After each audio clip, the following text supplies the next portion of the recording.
So hello everyone, I am your narrator and I welcome you to another bone chilling story. आज हम लोग एक real story के बारे में जानने वाले हैं। ठीक है, वैसे आपके भी पास अगर कोई स्टोरी हो तो आप वो मुझसे शेयर कर सकते हो ना, कमेंट सेक्शन में मत शेयर करो। मैं आपके यहाँ पे एक ईमेल आईडी चला देता हूँ, वहाँ पे आप मुझे वो स्टोरी को भेज सकते हो। ठीक है, अगर मुझे स्टोरी अच्छी लगी या फिर मैं उसे मेंशन करूंगा अपनी किसी वीडियो में तो आपको मैं रिवॉर्ड भी दे दूंगा। ठीक है, ऑब्वियसली कुछ अमाउंट में आपको रिवॉर्ड दे दूंगा। ओके, तो आपके पास कोई स्टोरी हो तो आप जरूर मुझे सजेस्ट कर सकते हो। तो आज की जो हमारी स्टोरी है वो रिवॉल्व करती है बालगंज के राउंड। ठीक है, बालगंज एक छोटा सा गांव था। तकरीबन 1000-2000 लोग वहाँ पे रहते थे। हाँ, छोटा ही हुआ ना भाई, 1000-2000 ही लोग हैं। तो बेसिकली वहाँ पर काफी अच्छा माहौल था। मतलब लोग काफी ज्यादा एक दूसरे से प्यार करते थे, एक दूसरे की काफी ज्यादा हेल्प करते थे। पड़ोसी सच में पड़ोसी थे, घर वाले सच में घर वाले थे। ठीक है, बट एक चीज थी जो वहाँ पे थोड़ी अजीब थी। तो बेसिकली उस गांव में कई साल पहले एक आदमी था। थोड़ा मतलब बेसिकली रहते ना कुछ लोग जो परेशान करना पसंद करे लोगों को। होता ये है कि बेसिकली वो आदमी कुछ काम वाम करता नहीं था, तो बेसिकली उसको सिर्फ लोगों को परेशान करने में मजा आता था। तो वो कभी किसी के खेत में पानी छोड़ देता था, कभी किसी के खेत में जानवर छोड़ देता था, कभी कुछ कर देता था, कभी कुछ भी ऐसा कर देता था। तो लोग उससे ऑलरेडी परेशान थे। अब होता ये है कि एक दिन उसका मतलब कोई खास दोस्त वगैरह नहीं था। बट एक दिन होता ये है कि उसकी एक बंदे से झगड़ा हो जाता है। ठीक है, उसका वो जो आदमी था वो इसी सिलसिले में उसने जानवर छोड़ दिया था उसके खेत में। तो होता है गांव में, जानवर छोड़ दो खेत में तो पूरा खेत बर्बाद हो जाता है, फसल बर्बाद हो जाती है। तो इसी सिलसिले में एक बंदे से उसका झगड़ा हो गया। वो बोलता है कि तुम्हारी ये जो हरकतें हैं ये बिल्कुल अच्छी नहीं है और तुम समझ जाओ, वरना मतलब वरना फिर तुम कहीं कहीं रहोगे। ठीक है, तो वो बंदा भी थोड़ा गुस्सा हो जाता है। तो हम लोग नाम रख देते हैं यहाँ पे ताकि हमें ना थोड़ा समझने में आसानी हो स्टोरी को। तो बेसिकली जो हमारा बंदा है जो बहुत ही ज़्यादा तबाही मचा कर रखा है गांव में, उसका हम लोग नाम रख देते हैं किशन। ठीक है, किशन लाल रख देते हैं चलो। और जिस बंदे के साथ उनका झगड़ा हुआ था उनका नाम हम लोग रामलाल रख देते हैं। तो किशन लाल का रामलाल के साथ झगड़ा हुआ। तो रामलाल ने किशन लाल को यहाँ पे काफ़ी ज़्यादा खरी खोटी सुना दी थी कि तुम ये मत करो वो मत करो। और उस दिन के बाद से सब लोग जानने लगे थे कि यार इन दोनों की तगड़ी दुश्मनी है। तो होता यह है कि एक दिन सभी को खेत में रामलाल की डेड बॉडी मिलती है। ठीक है, मतलब रामलाल को किसी ने मार दिया था। पूरा गांव समझ जाता है कि ये किसने किया होगा। तो जो किशन लाल था वो आराम से अपने बेड पर सो रहा था। ठीक है, खटिया जो भी गांव में होती है चारपाई, उस पर वो सो रहा था। सारे गांव वाले एकदम गुस्से में उसकी तरफ आते हैं और उसको उठाते हैं और सीधा उसको मारना शुरू कर देते हैं बिना कुछ बताए। कोई लाठी से मार रहा है, कोई हाथ से मार रहा है, कोई लात से मार रहा है, उसको मारना शुरू कर देते हैं। और उसको इतना मारते हैं कि वो अपना होश खो देता है। जो फिर उसको थोड़ा बहुत होश आता है तो वो पूछता है मार क्यों रहे हो, क्या हुआ। तो लोग बोलते हैं तू पूछ रहा है क्या हुआ, तू बताना क्यों किया। तो बेसिकली किशन लाल जो था वो रिक्वेस्ट करता है कि मैंने नहीं मारा है, मैंने नहीं मारा है, मैंने नहीं मारा है। बट पूरे गांव में कोई सुनता नहीं है। वो बोलते रह जाते हैं कि रामलाल को मैंने नहीं मारा है। किशन लाल जो था वो बेसिकली मतलब उसको पूरे गांव वाले इतना गुस्सा थे उससे कि उन्होंने उसकी एक बात नहीं सुनी। उसको खेत में लेकर जाते हैं जहां उसने रामलाल की डेड बॉडी को छोड़ा था। उसी खेत में मतलब बेसिकली एक बांस लगाते हैं और एक ऐसा बांस लगाते हैं। ठीक है, और बेसिकली उसी बांस पर जो किशन लाल था उसकी बॉडी को वहीं पर शर्ट से लटका देते हैं और उसको वहीं पर इतना मारते हैं, इतना मारते हैं, इतना मारते हैं कि वो ऑलमोस्ट डेड हो जाता है। ठीक है, और थोड़ी देर बाद पता चलता है कि उसकी मौत हो चुकी है इतना ज़्यादा मार खाने के कारण। ठीक है, तो बेसिकली उसको जिस तरीके से वहां पर उन्होंने मारा था किशन लाल को, ठीक है, वो देखने में एक स्केयर क्रो की तरह लग रहा था। आपने स्केयर क्रो जरूर देखे होंगे। तो स्केयर क्रो की तरह वो देखने में लग रहा था। ठीक है, और उसको इतना मारा था कि मतलब उसका पूरा चेहरा लाल हो गया था। ठीक है, एकदम डरावना लग रहा था। और वो मरते मरते बोल के जाता है कि मैं लौट कर आऊंगा। वो मरते मरते ये 3 वर्ड बोल कर जाता है, मैं लौट कर आऊंगा। और उसकी डेथ हो जाती है। फिर पुलिस वगैरह तो आती नहीं है गाँव में, तो ये सब ऐसे ही चल जाता है। तो बेसिकली 30 साल बाद होता ये है कि जो गांव वाले थे उनको उस खेत में एक अजीब सी चीज दिखती है। उनको उस खेत में एक स्केयर क्रो गड़ा हुआ दिखता है जिस खेत में उन्होंने रामलाल किशन लाल को मारा था। ठीक है, स्केयर क्रो गड़ा हुआ दिखता है। और रात में पूरे गांव वाले नोटिस करते हैं कि ये जो स्केयर क्रो है वो अपने आप मूव कर रहा है। ठीक है, कुछ औरतें होती है जो खेत में जाती हैं फसल वगैरह चेक करने के लिए, या फिर कोई आदमी है जो खेत में जा रहा है फसल वगैरह चेक करने के लिए, तो वो देखता है कि भाई जो स्केयर क्रो है वो आगे मूव कर रहा है। ठीक है, अपने डंडे से आगे मूव कर रहा है। और स्केयर क्रो तो आप जानते ही हो कैसा होता है। ठीक है, आपको फोटो दिखा देता हूँ। सर पे एक मटकी रहती है और पूरा बॉडी भूसे से ढका हुआ रहता है। तो अगले दिन होता ये है कि पूरे गांव वालों में एक जो बुजुर्ग आदमी था, ठीक है, 75 74 साल का था, उसकी डेड बॉडी मिलती है और उसकी डेड बॉडी के अराउंड एक मटका फूटा हुआ था और उसकी बॉडी जो थी वो भूसों से कवर्ड थी। तो इसको देख के पूरे गांव वाले एकदम शॉक हो जाते हैं और पूरे गांव वाले घबरा जाते हैं और पूरे गांव वालों को लगता है कि यार इसको जरूर उसी स्केयर क्रो ने मारा है। तो बेसिकली पूरा गांव एकदम शॉक कि भाई ये क्या हो गया, ये कैसे हो गया। तो बेसिकली यहाँ पे सब लोग एकदम शॉक थे, सब लोग बहुत ही ज्यादा परेशान थे, सब लोग सोच रहे थे कि भाई क्या हुआ क्या हुआ। बट क्या कर सकते हैं, अभी पुलिस आती है यहाँ पे, पुलिस छानबीन करती है, पुलिस को कोई सुराग मिलता नहीं है सिवाय उस मटकी के और उस भूसे के। तो भूसे पर उन्हें क्या ही मिल सकता है, कुछ नहीं, है ना।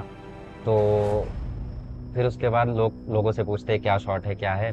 तो क्योंकि अब गांव की पुलिस थी तो उनकी भी थिंकिंग कितनी होगी, उन लोग भी भूत प्रेत पे विश्वास करते थे। तो गांव वाले बोलते हो ना हो कि शनमा मरने से पहले बोला था कि वो लौट कर आएगा, देखो लौट कर आ गया है। वो बोला था मरने से पहले लौट कर आएगा, जिस अवतार में तुमने उसे छोड़ा था उसी अवतार में लौटा है। स्केयर क्रो बन के ही लोगों को मार रहा है, तो बिजुका बन के लोगों को मार रहा है। तो भाई लोग यहाँ पे परेशान कि भाई ऐसा कैसे हो सकता है, कोई वापस कैसे आ सकता है, लेकिन गांव वाले तो विश्वास हो जाता है इन्हें। तो एक दिन खेत में जब वो मूव कर रहा था तो उस समय पूरे गांव वाले वहां पर पहुंच जाते हैं और उससे बोलते हैं कि हे किशन क्या चाहते हो तुम। तो वहां से आवाज आती है, जब तक मुझे इंसाफ नहीं मिलेगा तब तक मैं एक के बाद एक हर हफ्ते मर्डर करता रहूंगा, खून करता रहूंगा। तो गांव वाले बोलते हैं कैसा इंसाफ। तो वहां से आवाज आती है, जिसने भी रामलाल की हत्या की थी वो खुद ब खुद कबूल कर ले कि उसने की थी, वरना उसको छोड़ के मैं पूरे गांव वालों को मारता रहूंगा। तो यहाँ से एक चीज तो क्लियर हो जाती है कि कई साल पहले जो किशन लाल था उसने रामलाल की हत्या नहीं की थी, रामलाल को किसी और ने मारा था। बट किसने मारा था, क्या अब भी वो गांव में है, होगा जरूर। इसीलिए यहाँ पे वो किशन लाल का जो भूत है वॉट एवर, वो ऐसा बोल रहा है। तो गांव वाले पूछते हैं एक दूसरे से, भाई क्यों, कौन मारा था, क्यों मारा था यार, बता दो यार। पूरे गांव वाले बोलते हैं अरे किशन ही मारा था यार, किशन लाल ही मारा था, ये झूठ बोल रहा है अभी जो भी है। अगले हफ्ते फिर से एक डेड बॉडी मिलती है और अब की बार कोई औरत मरी देती है। उसके आजू बाजू फिर से वही सब मिलता है, फिर से पुलिस आती है, फिर से कुछ नहीं होता है। अगले हफ्ते फिर से यही होता है। तो बेसिकली केस अब बहुत ज्यादा पेचीदा हो रहा था और अभी थोड़ा सा इस तरफ ध्यान जाता है स्पेशल क्राइम ब्रांच का। तो बेसिकली उन लोग यहाँ पे आ जाते हैं, ठीक है। और उन लोग यहाँ पर जब आते हैं तो लोग पूरे केस की छानबीन करते हैं और उन लोग पूरे गांव वालों को कस्टडी में लेते हैं, ठीक है। और एक रात होता ये है कि बेसिकली जब गांव वाले थे वो जाकर चिल्लाते रहते खेत में कि हे किशन लाल हम तुमसे मिलना चाहते हैं। लेकिन क्योंकि उनके साथ वो पुलिस ऑफिसर्स भी थे इसलिए उस दिन वो सामने नहीं आता है, किशन लाल या जो भी था वो, ठीक है। तो बेसिकली पुलिस ऑफिसर्स अभी यहाँ पे किशन लाल को पकड़ने का एक ट्रैप करते हैं। उन लोग क्या करते हैं कि सारे गांव वालों को एकत्रित रहने के लिए बोलते हैं 2 3 हफ्ते के लिए, और उन लोग अपनी तगड़ी सिक्योरिटी यहाँ पे लगा देते हैं, ठीक है। तो बेसिकली होता ये है कि सब लोग एक साथ रहते हैं। तो उस बार कोई खून होता ही नहीं है। अब पुलिस की सिक्योरिटी थी तो 10 15 दिन कुछ हुआ ही नहीं। तो वो समझ गए कि यार वो अपने आप ऐसे बाहर तो आने वाला नहीं है, हमें ही कुछ करना पड़ेगा यहाँ पे। तो एक दिन एक खून से लिखी हुई चिट्ठी दिखती है इन्हें, जिस चिट्ठी में लिखा हुआ होता है कि जिसने भी रामलाल की हत्या की है वो कबूल कर ले, वरना अगला खून उसका होने वाला है।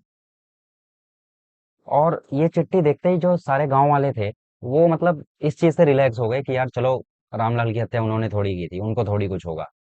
तो इसके वजह से सब लोग एकदम नॉर्मलाइज हो गए, ठीक है, सिवाय एक के, उस गांव का सरपंच। उस गांव का जो सरपंच था वो एकदम परेशान था। ठीक है, उस गांव का जो सरपंच था वो एकदम परेशान था। तो वो इधर जा रहा है उधर जा रहा है, वो पुलिस के पास जाता है। पुलिस के पास जाता है और बोलता है कि साहब अब की बार बोला है कि जिसने मर्डर किया है उसको मार देंगे।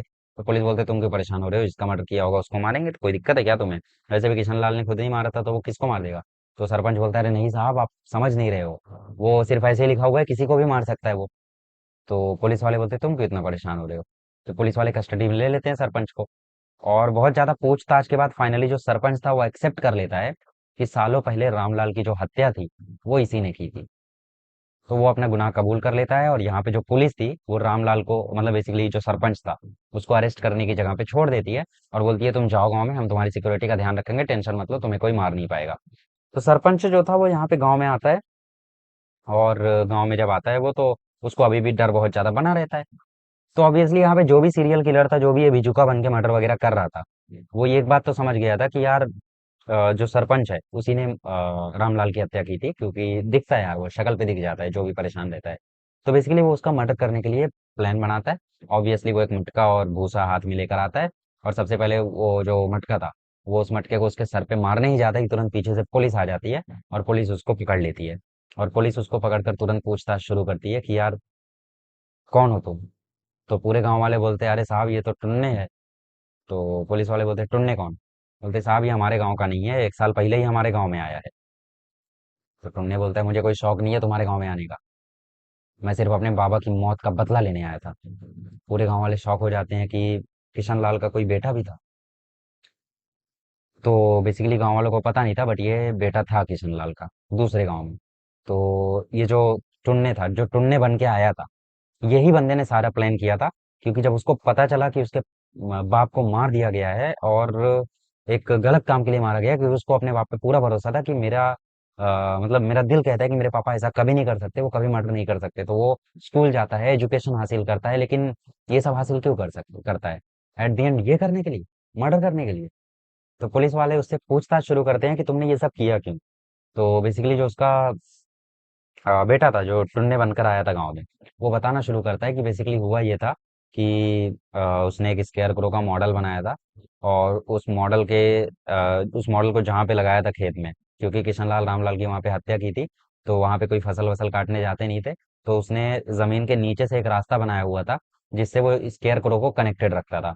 और उसी डंडे से, मतलब उसी से वो बेसिकली उसको मूव करता था, आगे पीछे इधर उधर वो मूव करता था, क्योंकि उससे वो कनेक्टेड रखा था स्केयर क्रो को। और जब भी कोई गांव वाला उस खेत में घुसता, उस स्केयर क्रो को जानने की कोशिश करता, तो वो डंडा डिस्कनेक्ट कर देता था, जिसकी वजह से लोगों को पता नहीं चलता था। तो बेसिकली टेक्नोलॉजी का यूज किया उसने लोगों को ऐसा डराने के लिए। और वो हमेशा सर पे पत्थर मार के या फिर मटका मार के ऐसे हत्या करता, और एक मटका फोड़ के भूसा छोड़ के चला जाता, ताकि लोगों को लगे कि वो किशन लाल ने हत्या की है। और ऑब्वियसली वो आवाज वगैरह वो माइक से निकालता था। और उसने बोला कि मुझे भी नहीं पता था कि रामलाल की हत्या किसने की है, लेकिन मैंने ये प्लान रचा था ताकि मुझे पता चले कि किसने की है। तो पुलिस अभी सरपंच के पास जाती है और सरपंच से पूछती है तुमने रामलाल की हत्या की क्यों। तो सरपंच बोलता है कि कुछ प्रॉपर्टी की प्रॉब्लम थी, काफी समय से चली आ रही थी। तो बेसिकली उसको लगा ये सही मौका है, क्योंकि अभी पूरे गांव वाले जो है वो किशन लाल पर गुस्सा है। तो अभी वो अगर मर्डर कर देगा तो ऑब्वियसली किशन लाल ही काम से जाएगा उसमें। और जो उस समय सारे हमले हुए थे किशन लाल पर, उसमें सबसे ज्यादा हाथ इस सरपंच का ही था, क्योंकि सरपंच ही सबको ऑर्डर दे रहा था कि इसी ने मारा, इसको खत्म करो। तो ऑब्वियसली वो मुखिया था, तो उसकी सब सुनेंगे, भाई मुखिया ने बोल दिया तो उसको खत्म कर दो फिर उतरी। तो इस तरीके से ये पूरा केस रिवॉल्व किया था। और एट द एंड हुआ ये कि बेसिकली कुछ नहीं मिला किसी को। एट द एंड सरपंच भी जेल में है, बेटा भी जेल में है, और जो भी है, मतलब कुछ नहीं मिला। अब वो चाहता तो वो अपने पापा की मौत का बदला सिंपलिसिटी के भी साथ ले सकता था, मतलब उसको मर्डर करने की जरूरत नहीं थी। वो पहले ही वो चिट्ठी छोड़ सकता था।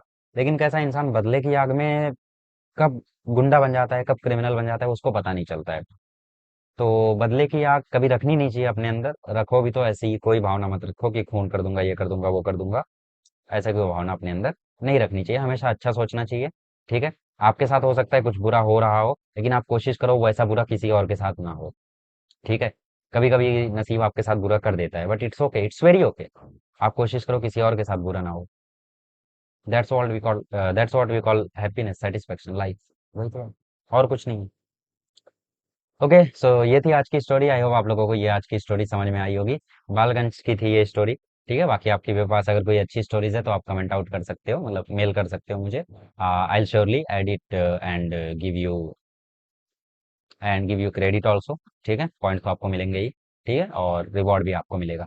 Okay, so thank you so much for joining this session. I hope you would have enjoyed the story. Thank you so much.